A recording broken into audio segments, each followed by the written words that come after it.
Let's bring in our guests for this hour, and we have two guests again, two gentlemen.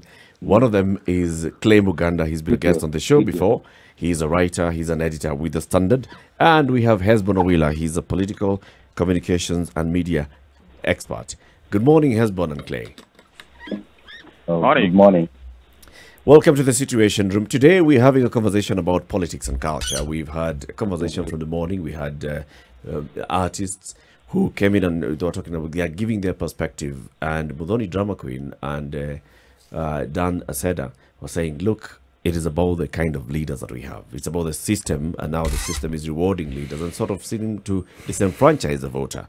We then had Dr. Ezekiel Mutua and Kenjiro, and they're saying, look, it's about us, the people, and the moral fabric and the values that we have as a people. So what is it that you would say is leading us to where we are? Background of this, the kind of behavior that we see from our leaders, the kind of behavior that we see publicly from our political leaders, and the consequences that they take out of that. I'll start with you, Clay.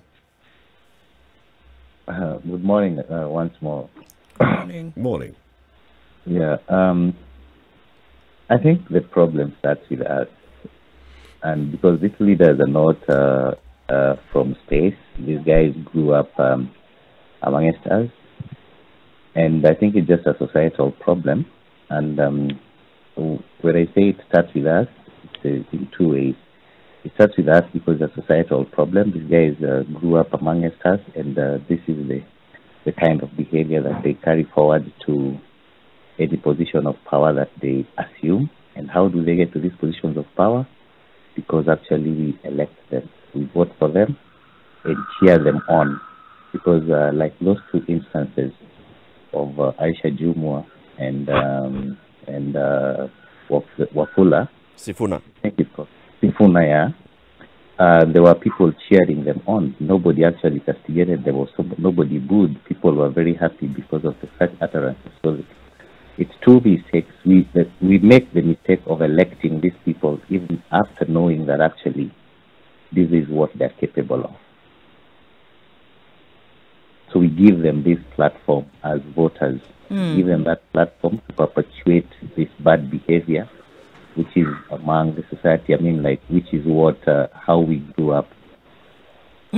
Coming a lot of what was said also, and we've even heard, and then throwing it back to us, is that, you know, a lot that's put out there, whether it's on TV, in the newspapers, whatever other form of media that's available now, even social media, is that we then give audience to them to be able to do this a lot more. Can we change the narrative? Is it possible really to change the narrative and say, even if this spills out, can we then say we will not give it coverage, we will not talk about it? Is that a way to deal with the problem? I think like right now with this kind of citizen journalism and with so many people with phones and stuff like that, mainstream media can maybe say, okay, fine, we'll give them a blackout. The same way probably now mainstream media have decided to give Leeds Mwendorf, FKF, and the football matches a blackout. But there's this possibility that people can still live stream these utterances. People actually can put these clips on social media. So the media, yes, mainstream media can give them a blackout, but still that will not stop the utterances from actually being heard by other people. But Clay, let me ask this question. Now, where do you draw the line between the freedoms that people must enjoy as enshrined in our Constitution, and at what point do you have this protective layer where you now want to ensure that you are doing right by the citizens by denying them or limiting the same freedoms that the Constitution actually allows them to have? There's always this argument every time the mainstream media talk about freedom of expression and freedom of the press. You're always reminded that freedom it comes with the responsibility. So why don't they also, they also have a responsibility just to have good manners. Let's bring in Hesbon now. Hesbon, the role of the media in this, in shaping the journey back to a moral society where people take responsibility for their actions, where people are expected to behave in a certain way in public, especially those that are elected in position of authority. What role does the media then have to play? I think the media has a very critical role, and in a democracy, I think the democracy is as functional as this dynamic nature of the media that you have in this society. And I think to a large extent, where we have reached, we live in a society that is fairly mediatized. That a lot of things that we get from, the politicians, all the other newsmakers, is coming to us through the media. Advertising is, almost every aspect of our life is mediatized. You're getting information through mediated communication. And increasingly, I think the media, especially television and its variants, has become extremely dominant as a storyteller. So the bulk of the political stories that you're going to get, the basis upon which you're going to evaluate the political class, is essentially in the stories that the media is going to tell us. And it is incumbent upon the media, to churn the way forward. Despite the fact that Claire has talked about, if the media gives a blackout, the social media and other digital platforms will still give us these stories. But I think there's a sense in which, in the world that we live in today, there's still a lot of credibility in the legacy media. People see things on social media, but still go back to the legacy media for that, aspect of credibility and to just corroborate what they see on social media.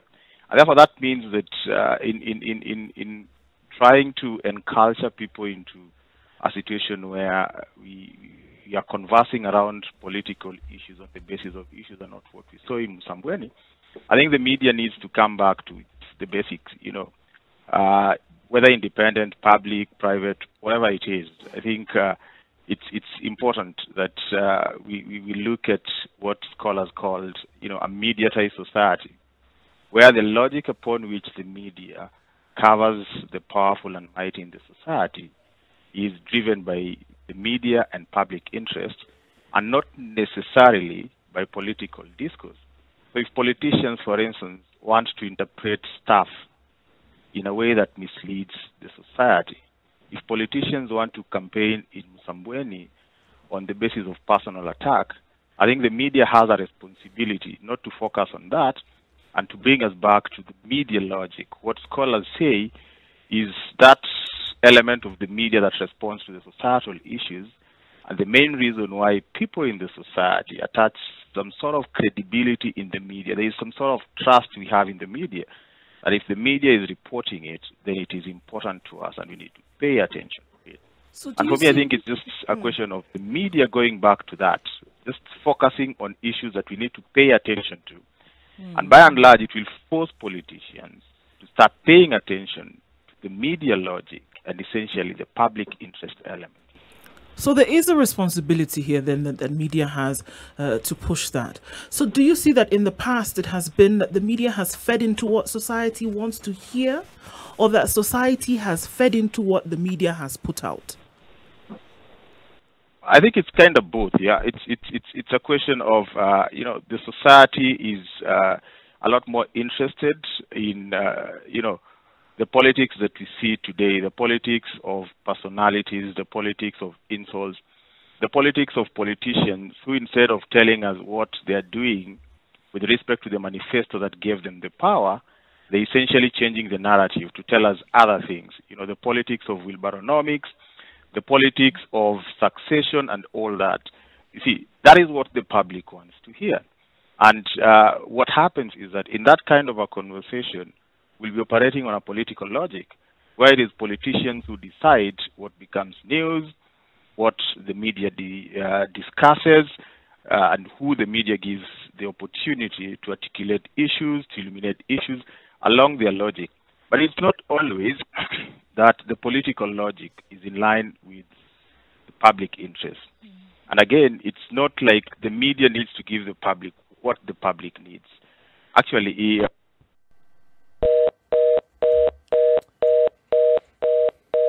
We've lost both lines. I think there's an issue now with our telephone line. So it's about the media then and the role. I mean, that's very interesting the way in which that's been put out, because then if you actually begin to change the conversation, you inadvertently force, because if it's all being gobbled up, you inadvertently force people to start to think in a different way. And if you realize that that is where the attention of the people then goes into, if you're saying that we're going to cover development stories, we're going to cover what the real situation is on the ground on a regular basis, condition people's minds into thinking in a certain way, it could contribute significantly then to what politicians are putting out there. Because if they realize that, or leaders are putting out there, because if you realize that this is the direction that people's minds are going in, and they're not going to be listening to anything else that you're talking about, and you want to capture their attention, you're going to go in the direction where their interest lies. Or you would hope that that's the direction that they would go in. You know, it's interesting when you consider the various aspects of reporting and the trainings that people have. For instance, somebody who's a health journalist, the way in which they will report whatever it is that they want out there, it's reporting, yes, but it won't be the same way as someone who is actually reporting a political occurrence. Yet, if you give the person who is, say, a reporter or a journalist whose focus is politics, and you ask them to report on health issues, the likelihood is that they will report it in the same way as they report the political issues. Now, so the emphasis that is actually required, or what needs to be brought out, may not be brought out quite in the same way as you'd like it. We've complained on many occasions about some of the headlines we see, and we ask, no, this headline, surely, does this actually represent what actually happened? Or are they reporting accurately what should be happening? Then you have to bring in the debate of the business angle or the business arm of the media, because they have to sell. Yeah, so a product. I think that comes into the question that Ndu was asking. Maybe we can even bring in Clay Muganda because he's still on the line. Is it the audience that then makes the media write the stories or highlight the stories that it does? Or does the media have a role of determining what the agenda is going to be and setting the agenda? Clay? Okay, yeah. I got, at some point there I was disconnected, so I didn't quite hear what Hesbon said that during, the last whatever of his contribution. But before I answer that, I think I'll go back to what he said about scholarly discourse or the debate where the media is supposed to probably bring some sanity in the political discourse or the discourse between the politicians and the people.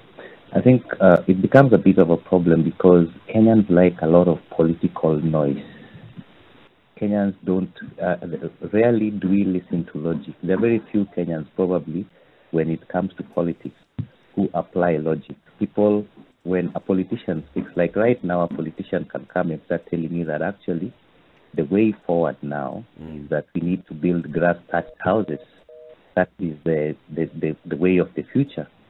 And you will be very surprised that actually there are scholars or intellectuals in Kenya who will give you all sorts of theories to support that, just because to make that politics exciting. So we like a lot of political noise in Kenya that sometimes that scholarly discourse is not listened to. You cannot convince people and tell them like, no, this is not the way to go.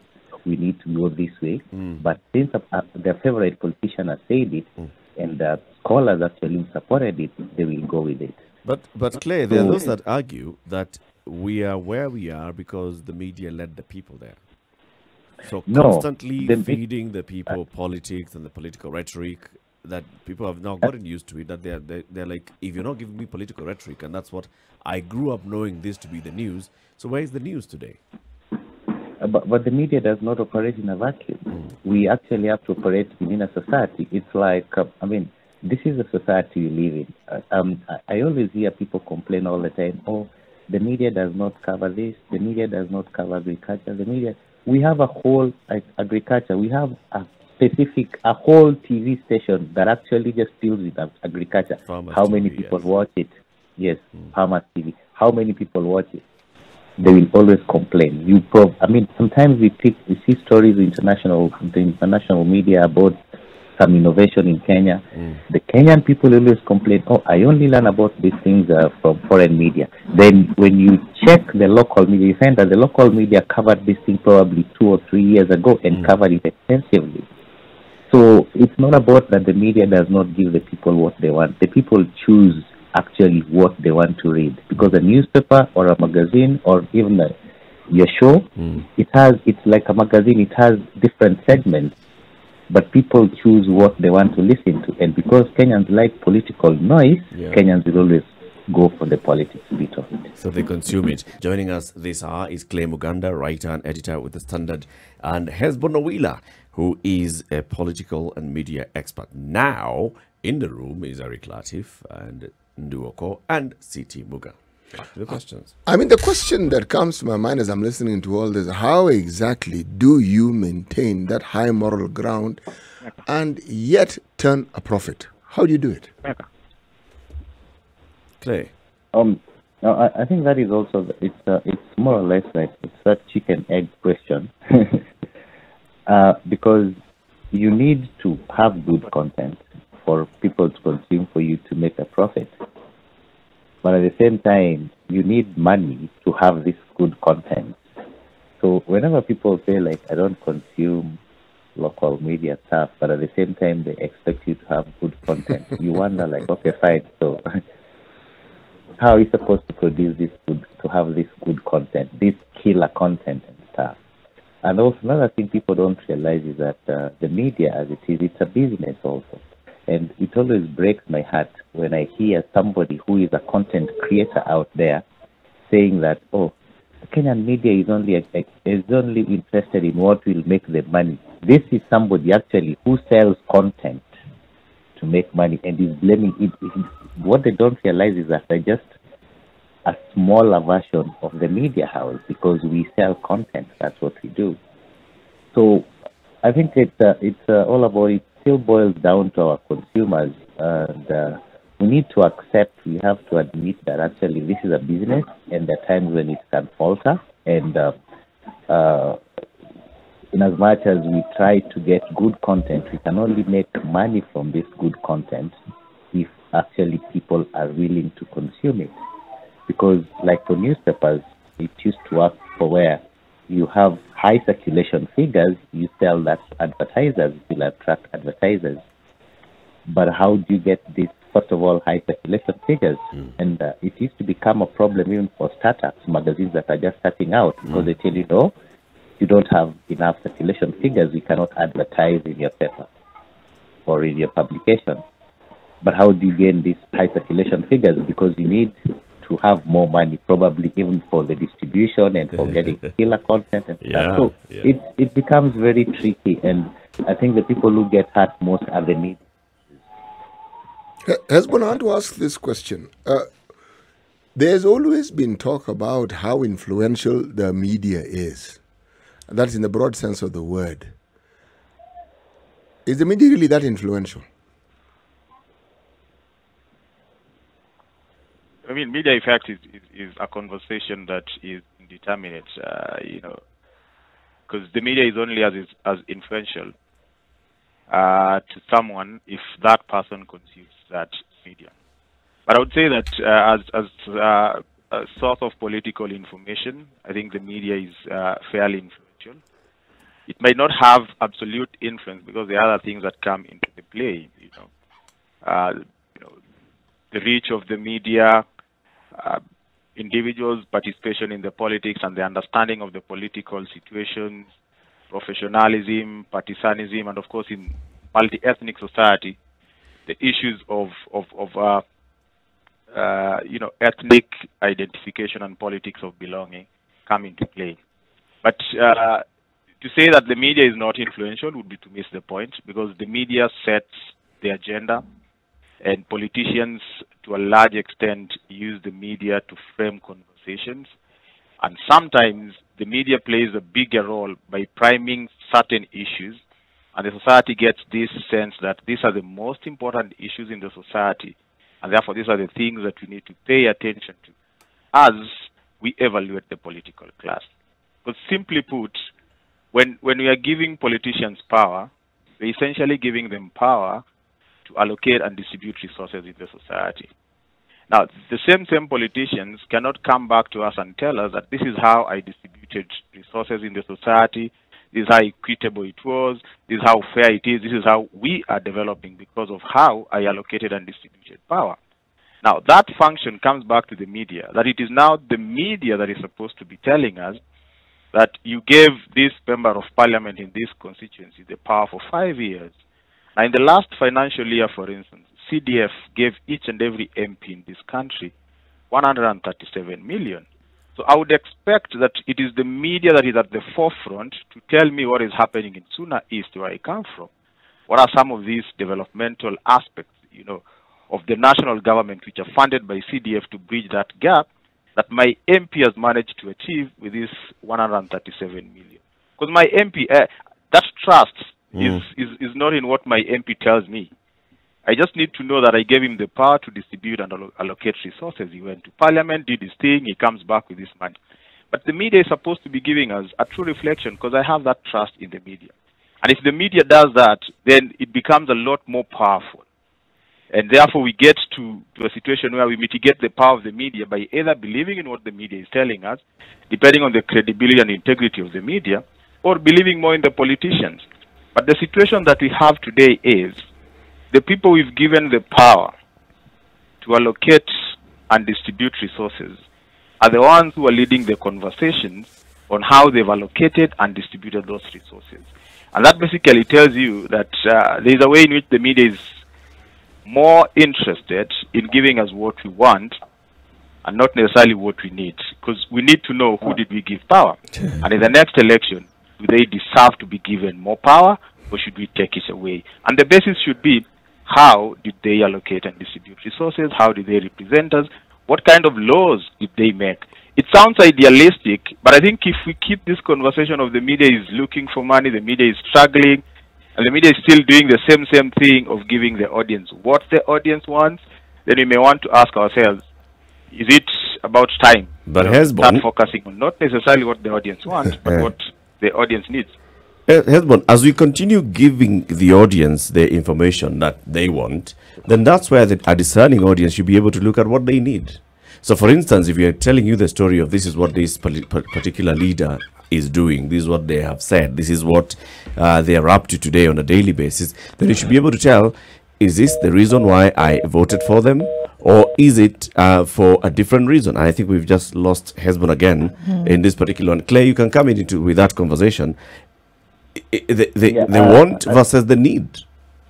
I think I love scholars, and I have a lot of respect for anybody, for intellectuals and all that. They can actually tell me now that I'm sitting on air, and I'll believe it. Hesbon is being very scholarly about this thing, about that the media needs to tell the people down there that, oh, this is the amount of money that your MP was allocated, and this is how. No, Kenyans have to push their MPs, their elected leaders, to tell them the truth. Kenyans, the voters themselves. Actually, we always, as Kenyan voters, we think that our duty ends with the voting. After that, we don't have to try to ask these guys questions. Do we have any town hall meetings with our MPs? I mean, the situation in Kenya, or the way it is being explained, everybody is explaining, is totally the opposite of a place like the US, where the people think that the media is not telling them the truth, that it is the politicians who are telling them the truth. But here it is a case where, in the US, you find a situation where they have these meetings with their leaders. And what the leaders say is what they're going to believe in, not what the media will report. But here is a case where it is the media which is being told, like, okay, fine, you go to Kieni constituency and tell the people there that actually this is what your MP built with the money for CDF and all that. It is the people on the ground actually who is supposed to force their leaders, like, we need a meeting. Tell us what you've done with our money. Tell us how this project you're building here is going to help us. And this is exactly what happens in other countries, where even if it comes to voting in parliament, the leader actually says, no, I cannot vote for this bill because it's going to hurt my people. But in Kenya, it never happens like that. People vote based on what the party leader has said, whether it is going to hurt the people on the ground or not. Yeah. So the people, Kenyans, the voters, and I keep on saying this every week I write a column, I keep on saying that we need to take charge as voters. We cannot give this responsibility to a section of the media, a section of the society. Yes, we have a responsibility, but as voters, we have to take charge. One more thing, I mentioned that we love political noise. Right now, go to any constituency with your journalism and all that because you want to set the agenda, and tell them that actually your MP was given 5 million bob, and out of this 5 million bob, only 100,000 has come here. People love political noise. They will actually tell you, no, you've been sent to spoil the name of our MP, and the people will support them. So it is the people on the ground, the affected people themselves, who have to take charge. We have MCAs, we never see them. But when we hear that they're voting for something, they're supporting Sonko, they're not supporting Sonko, we make noise because we watch them on TV for half an hour. I mean, there's this thing we do whenever somebody is appointed to a political office.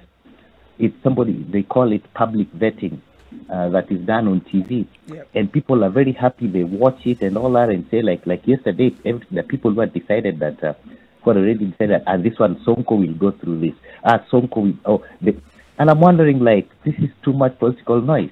So, this back to the public vetting. Vetting people in public is totally different from public vetting. What we do in Kenya is that we vet them in public. We vet them on national TV, live. And that's it.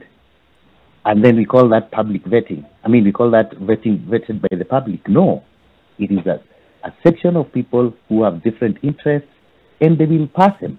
But we need to take them. We need to take these people to task. That is where we are failing as voters. We vote them in, and then we think like, yes, I've put in my ballot, that's the end. Our civic duty ends there. No, I don't think that's the way it should be. We can look at these things in all scholarly manners and come up with all theories and stuff. But on the ground, as they say, things are different. But if I may just chime in here. Yes, Hesbon. You know, I agree with Clay. I mean, this is a societal issue, and we all play a part, and citizenship is very important. The citizens have to be a lot more proactive and participate in all these things. And then the question is, even if citizens are proactive and hold their leaders accountable, call for town hall meetings, how many of such town hall meetings become the public agenda? Today, as you speak, there are so many members of parliament, so many. I can mention many examples who hold public gatherings in their constituencies. One that I know of is the Nyando member of parliament called Honorable Jared Okello. I mean, if you go to his constituency, the amazing things he's done would shock you. And he involves the people and the way he spends that money, which is probably an example that Kenyans need to understand and start questioning. Is this something that is happening in our constituency? And is it something that we can do? Now, recently, I also did a study with a student of mine on Kibra and the perception of the national government, CDF in Kibra. And what Ken Okoth did in Kibra is amazing. You go to Kenyatta, there are doctors who wouldn't have been doctors were it not for how Ken Okoth managed CDF. But to what extent do we get to see these stories in the public domain? To what extent does the media give this coverage? So I'm not just talking about talk show democracies where people come to media platforms and talk about issues. I'm talking about to what extent are we telling these stories that are making sense as far as our political engagements are concerned. When the Constitution talks about public participation, to what extent are we privy to the public participation in these 47 counties that we have in this country? We see governors are being impeached for things that we just see in the media.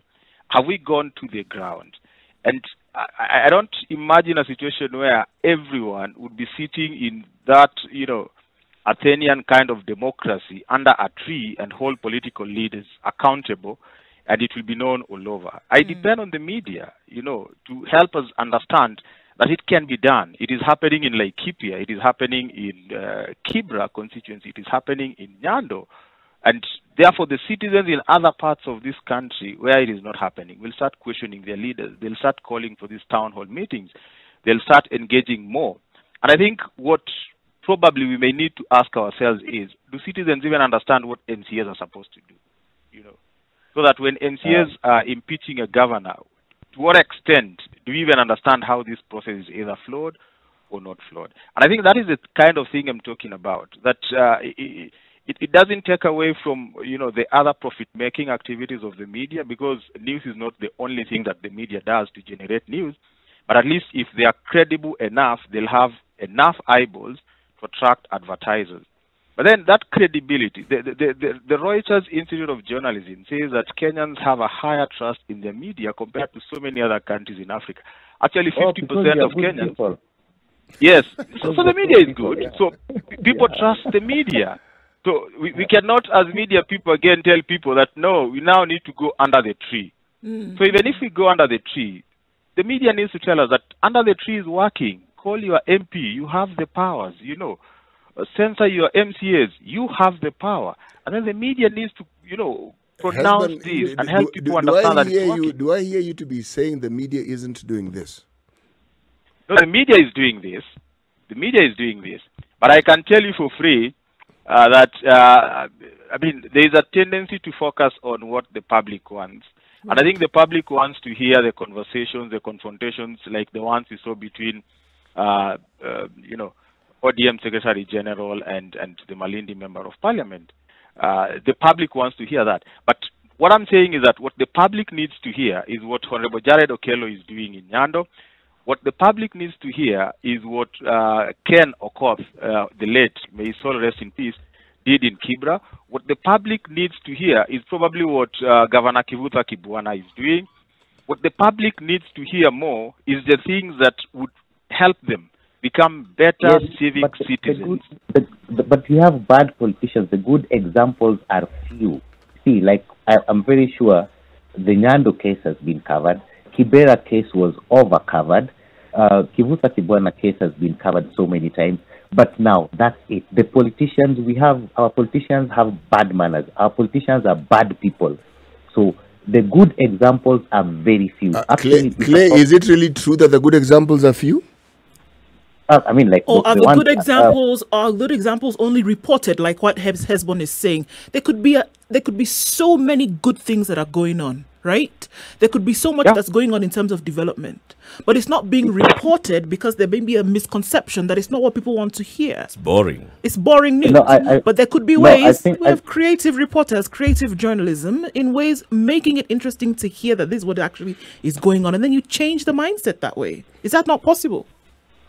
The thing is, people have to be ready to learn. You know, people have to be ready to learn. You can do as many stories about the Nyando MP and Kibra and all that, but if the people in that area, I mean, like, they'll see, okay, that is happening in Nyando, why can't our MP do it?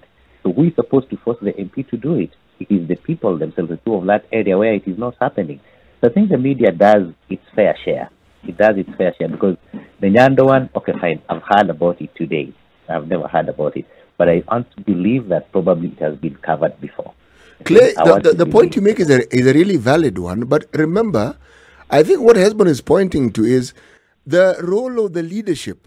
You see, there's something that it is expected of the leader, and unless they are called out, many of them will simply fall back and do whatever minimum they're expected to do and not pull up their socks. So the media, when the media highlights achievements of other leaders, then the people in that constituency, in that area, understand that the things that are not being done in their part of the world can actually be done because they have examples of others who are doing it. That's true. I agree that that's possible. But the thing is, after we've highlighted this for Nyando and probably Ugenya, it's not happening in Ugenya. Who is supposed to force the MP? Like, now, you Ugenya people, I mean, our Ugenya MP needs to do this. It is the voters, not the media, to actually go and hound the MP and tell him, like, start doing this for the people, start doing this for the people. Because I agree with you, Clay. I agree with you. Yes, and I'll give you just an example. In Ugenya itself, there's an MP who wanted to build, I think, a forestry college or something. Yes. And it was actually opposed by MPAs, not because the thing was not going to help the people, but because they did not like this particular MP. So they came up with all sorts of stories like, oh, this college will bring monkeys and all that. You have a forest there. I mean, you get so now. Clay, As a journalist, how am I going to tell these people like now accept that college here, or we're going to? I mean, how? And the people Clay, themselves on the ground. So yes. let me say one. Yeah, first, if the media highlights, I think the media can only go so far. The media will not force the electorate who to vote for, or whether to take that power in the next election. But you see, that information becomes the basis upon which they will then evaluate whether they need to give that power or take it away. Right. And that is what the media needs to do. So if the media does not do that, because, I mean, people will still vote the way they want, I think that is running away from the role of the media. And then secondly, the example that you've given of Muganda. The media does. It does its bit. It might not be 100%, but I think most of the work needs to be done by the people themselves. But then secondly, I think that example that you've given of Uganda is very, very critical.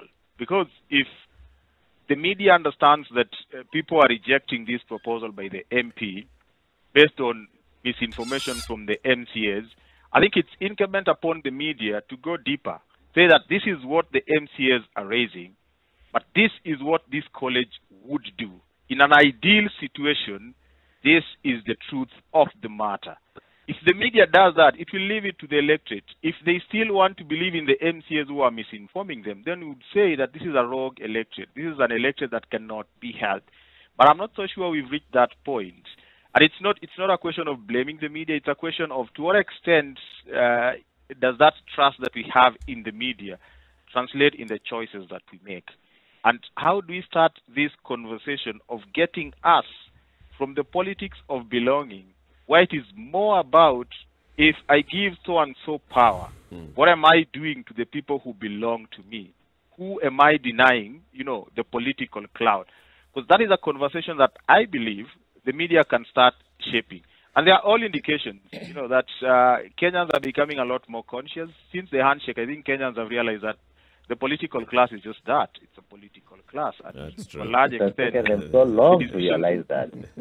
yeah, that the decisions that we have to make are decisions that are supposed to be in our own interest, Best interest. as individual voters.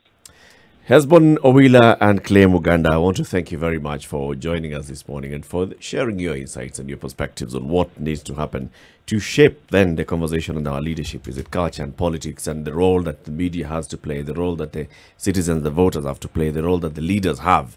Asanteni sana, we wish you a lovely weekend and happy holidays. Have a good Thanks, have a good gentlemen. weekend. Asante sana. And as we come to the conclusion of this conversation, basically what we have highlighted the entire day. Today, I saw our friend Mohammed was trying to call. I'm sure today he has sat there and he was basically following this conversation through and through. Mohammed, you can call us on Monday and give us your perspective. You've taken notes. Why is it that we are where we are? What do we need to do to bring back our values and moral? Look, I mean, I think it's clear in terms of where the ball lies. We could have prescribed before that it is in one place, but it's across board here, and everybody has a role to play. Everybody has something that they can do. We're not in a helpless situation. It just is about making the decision to actually do it. That's it.